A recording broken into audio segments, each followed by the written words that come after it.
খালি ওয়াশ করছি।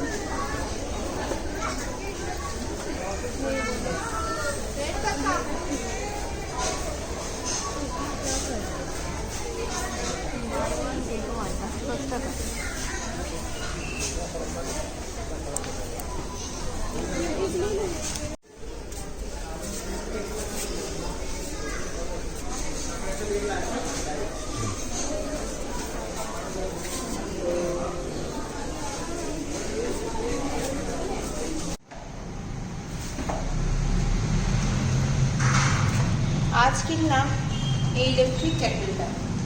এই ইলেকট্রিক কেটেলটা সব হয়, ডিম সিদ্ধ থেকে আলু সিদ্ধ থেকে মাটন চিকেন সব হয়, ভাতও হয়। এখন মাটনটা আমি এর মধ্যে সিদ্ধ করছি, মাটন আর আলু দিয়ে দিয়েছি, এগুলোকে সিদ্ধ করে নিচ্ছি, তারপর আমরা রান্না করব। আসলে এটা কেন কিনলাম, কেন একটা ইন্ডাকশনে সবগুলো কভার করা হয় না, করা যায় না সকালবেলা। সৌম্য সকালবেলা ডালিয়া খায়, আর ডালিয়াটা হতে অনেকটা টাইম নিয়ে নেয়।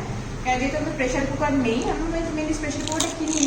কেন ইন্ডাকশনের প্রেশার কুকার, আবার আলাদা প্রেশার কুকার, অনেক ধরনের প্রেশার কুকারের ব্যাপার আছে, তার থেকে আমরা ভাবলাম না এটাই কিনে নিই, এটা প্রেশার কুকারেরই কাজ করে, তো ওটাই আমাদের সুবিধা হয় এই ইলেকট্রিক কেটেলটা।